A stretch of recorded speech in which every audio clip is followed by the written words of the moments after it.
तो महाराष्ट्र, झारखंड और उत्तर प्रदेश की 9 विधानसभा सीटों पर उपचुनाव होना है। महाराष्ट्र की अगर 288 सीटों की बात करें, इसके अलावा अगर हम बात करें झारखंड की, यानी कि दूसरे फेज के लिए वोट डाले जाएंगे 38 सीटों पर।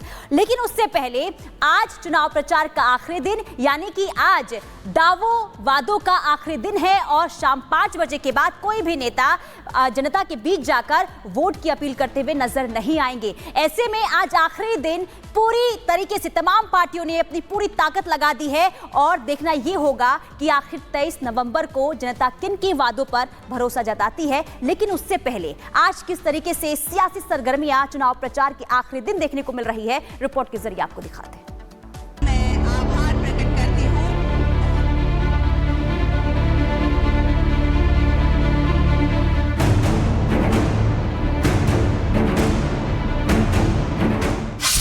आज थमेगा चुनावी घमासान।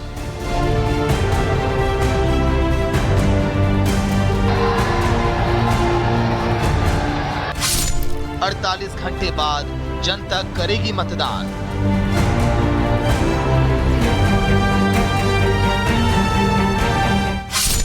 किसके नारे का दिखेगा जोर?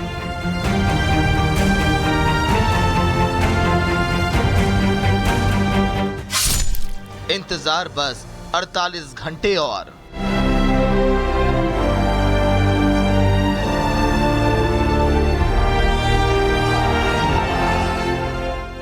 दो राज्यों में विधानसभा और देश के सबसे बड़े राज्य में उपचुनाव। निश्चित ही ये सियासी लड़ाई बहुत बड़ी है। लोकसभा चुनाव के बाद हरियाणा और जम्मू कश्मीर में जनता ने अपना फैसला सुना दिया है और अब बारी महाराष्ट्र और झारखंड की है।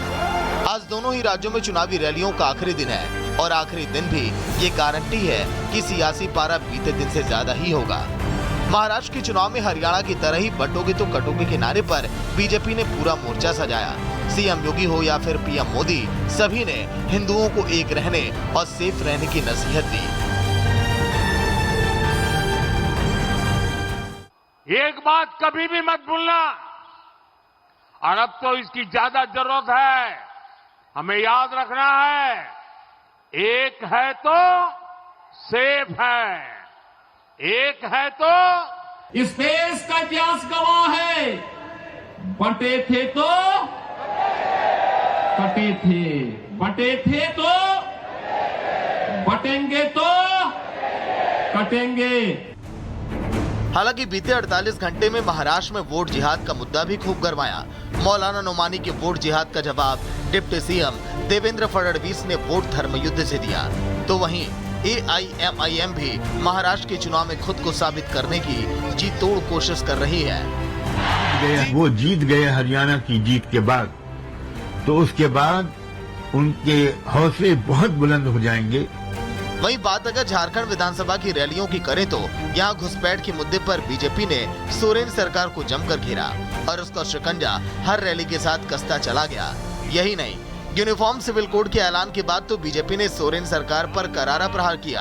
हालांकि कांग्रेस ने जातीय जनगणना का दांव यहाँ भी खेला, जबकि हेमंत सोरेन अपने चुनावी वादों को गिनाते रहे। ये तुष्टीकरण की राजनीति को बंद कर सारे घुसपैठियों को चुन चुन कर भारतीय जनता पार्टी की सरकार झारखंड के बाहर निकालेगी और परिंदा भी पैर न मार पाए, इस तरह की हम सीमा की रचना करेंगे। मगर इन दो राज्यों के चुनाव के साथ ही सियासत के फोकस में यूपी भी है, क्योंकि यहाँ भी 9 विधानसभा सीटों पर चुनाव होने वाले हैं और ये 9 सीट 2027 में होने वाले विधानसभा चुनाव का सेमीफाइनल माना जा रहा है। यहाँ भी सीएम योगी का नारा बटोगे तो कटोगे का खूब वायरल है। समाजवादी पार्टी ने पूरी कोशिश की कि इस नारे का तोड़ खोल लें। राष्ट्र से बढ़कर के कुछ नहीं हो सकता, कुछ नहीं हो सकता। और राष्ट्र तब सशक्त होगा जब हम एक रहेंगे, नेक रहेंगे, तभी नेक रहेंगे। बटेंगे तो कटेंगे। जो ये भाषा इस्तेमाल हो रही है, ये अंग्रेजों की कभी भाषा थी, लोगों को बांट करके राज करने की, डिवाइड एंड रूल का नारा। वही लोग इस तरह का नारा दे रहे हैं, वही इस तरह की ये भाव रख रहे हैं, भावना रख रहे हैं। पीडीए से घबराए हुए हैं, पीडीए की घबराहट है, इसकी वजह से इस तरह की बात कर रहे हैं। रैलियों और जनसभाओं का शोर आज थम जाएगा। और जनता 20 तारीख को अपना फैसला ईवीएम में कैद कर देगी और 23 तारीख को वोटों की गिनती होगी। देखना दिलचस्प होगा कि जनता ने किस किनारे पर सबसे ज्यादा भरोसा जताया है। Bureau report, Republic Bharat.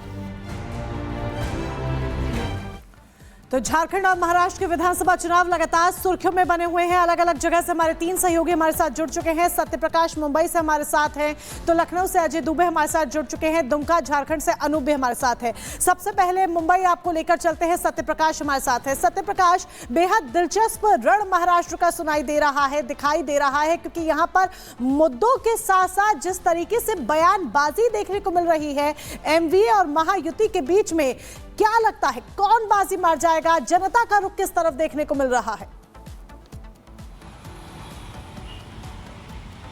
देखिए, महाराष्ट्र में आज प्रचार 5 बजे खत्म हो जाएगा, लेकिन जिस तरह से प्रचार किया गया है, चाहे महाविकास आघाड़ी हो चाहे महायुति हो, दोनों तरफ से जिस तरह से रहा कि हिंदू मुस्लिम और धर्म युद्ध वाला लड़ाई रहा। जिस तरह से मौलाना लोग जो उलमा बोर्ड आके इस खुले तौर पे आके महाविकास आघाड़ी को समर्थन दिया, जिस तरह से all India personal law board उनके प्रवक्ता आकर प्रेस कॉन्फ्रेंस किया और महाविकास आघाड़ी को समर्थन दिया, जिस तरह से महाराष्ट्र मुस्लिम संघ ने प्रेस कॉन्फ्रेंस आकर महाविकास आघाड़ी को समर्थन दिया, कहीं न कहीं ये मुद्दा कहीं न कहीं जो वोट जिहाद है, पैन कार्ड जिहाद और पैसे जिहाद के तहत घूमता रहा।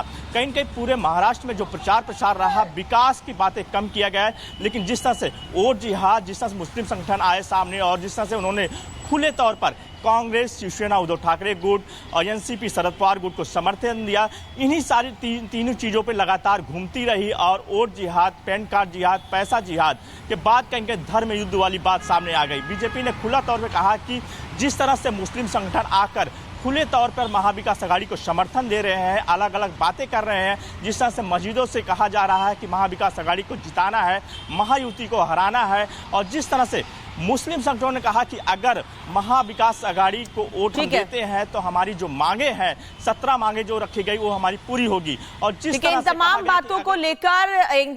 बातों को लेकर एक तरफ जनता ने भी अपनी बातें रखी, जनता ने अपनी मांगे रखी, वहीं दूसरी ओर चुनाव प्रचार में पार्टियों ने भी अपने अपने दावे किए। सत्यप्रकाश, वापस लौटेंगे, लखनऊ का रुख कर लेते हैं। अजय इस वक्त हमारे साथ जुड़े हैं। अजय, मुख्यमंत्री भले ही उत्तर प्रदेश के हैं योगी आदित्यनाथ, लोकप्रियता पूरे देश भर में है, नारा बटेंगे तो कटेंगे का असर उत्तर प्रदेश में तो दिखा ही, क्योंकि विपक्ष बौखला गया। वहीं दूसरी ओर महाराष्ट्र और झारखंड में भी इस मुद्दे को उठाया गया, उनके इस नारे को। बिल्कुल, कटोगे तो बटोगे, प्रयोगशाला जन्मभूमि इस नारे की उत्तर प्रदेश और इसके प्रासंगिकता इसका हरियाणा में भी असर हमने देखने को मिला, लेकिन कितना सफल ये उत्तर प्रदेश में इन उपचुनावों में रहेगा। जन्मभूमि इस नारे की आगरा के नजदीक रहा, प्रयोग कटहरी, मिल्कीपुर अलग अलग विधानसभाओं में किया गया, लेकिन जो जमीन पर है असर कितना है, बात करने के लिए बीजेपी के प्रवक्ता राकेश त्रिपाठी मौजूद है हमारे संग। कटोगे तो बटोगे, क्या लगता है जनता बाई करेगी इस नारे को? देखिए, बहुत लंबे समय तक इस देश की राजनीति में जाति का प्रयोग क्षेत्रीय राजनीतिक दल किया करते थे। उत्तर प्रदेश में समाजवादी पार्टी करती थी, बिहार में राष्ट्रीय जनता दल किया करती थी, लेकिन जिस तरह से कांग्रेस ने इसका वह पूरे देश भर में उपयोग करना शुरू किया और जाति को लेकर के राहुल गांधी की आप कोई भी रैली देखिए, राहुल गांधी की हर रैली में केवल जाति जाति जाति, वो पत्रकारों की भी जाति पूछने लगे थे। ये जातीय दुराग्रह, ये जातीय विभाजनकारी ताकत समाज के लिए बहुत खतरा थी और इसलिए उत्तर प्रदेश के मुख्यमंत्री योगी आदित्यनाथ जी ने सचेत करते हुए, जागरूक करते हुए स्पष्ट तौर पर कहा कि अगर बटोगे तो कटोगे, और इसका इंपैक्ट आज पूरे देश भर में दिखाई पड़ रहा है। जनता बड़ी संख्या में इसके साथ जुड़ रही है और इसीलिए आज विपक्ष में बेचैनी है, खलबली है। इसका इंपैक्ट हरियाणा में भी दिखाई पड़ रहा है, महाराष्ट्र में दिखाई पड़ रहा है, झारखंड में दिखाई पड़ रहा है, पूरे देश भर में, क्योंकि ये मुद्दा कोई चुनाव का मुद्दा नहीं है, ये एक बड़ा सामाजिक मुद्दा है जिसमें मजहब के आधार पर विभाजन हो, जाति के आधार पर विभाजन हो, भाषा के आधार पर विभाजन हो, किसी भी तरह से समाज को विभाजित करने की अगर कोशिश हो रही है तो देश और समाज के लिए खतरा है। अखिलेश यादव तो बड़ा व्यंग कस रहे, कह रहे हैं कि दोनों इंजन, दिल्ली का इंजन, लखनऊ का इंजन टकरा रहा है। ये इशारा किस तरफ कर रहे हैं कि जमीन पर डेंट तो नहीं करेगी ये बात? नहीं, ये अखिलेश यादव जी का अपना अनुभव है, क्योंकि जैसा अनुभव होता है वैसा ही कहते हैं। उनकी पार्टी के भीतर इस बात की टकराहट बहुत थी, उनके पिताजी के साथ किस तरह की टकराहट थी वो सार्वजनिक हमने देखी है, चाचा के साथ किस तरह से फुटबॉल थी वो हमने सार्वजनिक देखी है, चाचा आजम खान के साथ कैसी अदावत रही है ये हमने देखा है। तो उनके परिवार के भीतर सरकार चलाते हुए इस प्रकार की अदावत रही है,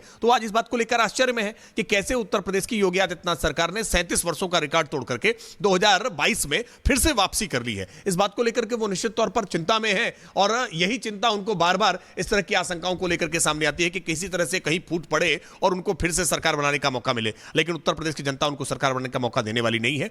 डबल इंजन की सरकार आज डिलीवर करने का काम कर रही है। उत्तर प्रदेश में आज इतनी बड़ी संख्या में आवास जो मिले हैं, ये आवास क्यों नहीं पहले मिले? और आज आप देखिए, आयुष्मान भारत योजना का लाभ पश्चिम बंगाल के लोगों को नहीं मिल पा रहा है क्योंकि वहां दूसरा इंजन ममता बनर्जी वाला वो लगातार टकराने की कोशिश करता है। जब दोनों इंजन एक दिशा में दौड़ते हैं तो कैसा उसका लाभ मिलता है, ये उत्तर प्रदेश में दिखाई पड़ेगा, आपको मध्य प्रदेश में दिखाई पड़ेगा, गुजरात में दिखाई पड़ेगा। जहां जहां पर आज केंद्र के साथ राज्य में भारतीय जनता पार्टी की सरकार है, वहां सामान्य जनता को आज गरीब कल्याण योजनाओं का सीधा लाभ होता हुआ दिख रहा है। और जिन राज्यों में, चाहे वो दिल्ली हो, चाहे वो झारखंड अब तक रहा हो, और चाहे वो पश्चिम बंगाल हो, आपको इन राज्यों में जहां केंद्र की अनूप का रुख कर लेते हैं। झारखंड के दुमका से वो हमारे साथ बने हुए हैं। अनूप, जहां पर आपकी मौजूदगी है यानी कि दुमका, ये वो जगह माना जाता है कि काफी अहम रोल रहता है सत्ता में पहुंचाने के लिए। दुमका ऐसा कहा जाता रहा है और ये जगह ऐसी जगह है जहां पर झामुमो और बीजेपी के बीच बाकी चुनावों में अब तक यानी कि मुकाबला है जो काफी फाइट रहा है। इस बार दुमका का क्या मिजाज है? दूसरा जिन फेज में यानी कि दूसरे फेज में 38 सीटों पर जो चुनाव होना है, उसे लेकर झारखंड क्या कह रही है? देखिए, सबसे बड़ी बात जहां पे मैं खड़ा हूं, दुमका संथाल का इलाका, और कहा जाता है कि झारखंड में जिसे भी सत्ता चाहिए उसे संथाल जीतना बहुत जरूरी होता है। संथाल को झारखंड की सत्ता का प्रवेश द्वार कहा जाता है, इसीलिए पूरा फोकस तमाम पार्टियों का इस वक्त संथाल में है क्योंकि अब से 6 घंटे का वक्त बचा हुआ है। दो पूर्व मुख्यमंत्री बाबूलाल मरांडी, तो वहीं हेमंत सोरेन के अलावा 2 उप मुख्यमंत्री सुदेश महतो, स्टीफन मरांडी की किस्मत भी ईवीएम में कैद होने वाले दूसरे चरण में। इसके अलावा कई मंत्री हैं, पूर्व मंत्री, जिनकी किस्मत कैद होगी। लेकिन आज पूरा जोर जो है प्रचार पर होगा। एक तरफ तेजस्वी यादव हैं, पप्पू यादव हैं, हेमंत सोरेन हैं, इसके अलावा दूसरे जो इंडिया अलायंस के लोग हैं वो आज प्रचार का जोर थाम रहे हैं, पूरी तरह से प्रचार करने वाले हैं। तो वहां आपको बता दें, बीजेपी की तरफ से, एनडीए की तरफ से योगी आदित्यनाथ, शिवराज सिंह चौहान आज प्रचार करने वाले हैं। संथाल वो इलाका जहां का सबसे बड़ा मुद्दा घुसपैठ का था और बीजेपी ने जिसे मुद्दा बनाया, तो आज एक बार फिर देखिएगा, योगी आदित्यनाथ जहां 3 जगहों पर सभा करने वाले हैं, वहां से यही मुद्दा उठेगा और इसी मुद्दे को बीजेपी भुनाने की पूरी कोशिश कर रही है। मैं आपको बता दूं कि 38 सीटें दूसरे चरण में जहां चुनाव होने वाले हैं। जानकारी अनूप हम यहां पर हमारे साथ दे रहे थे, लेकिन इस बीच एक बड़ी जानकारी आप तक पहुंचा दें, एक बड़ी खबर आपको बता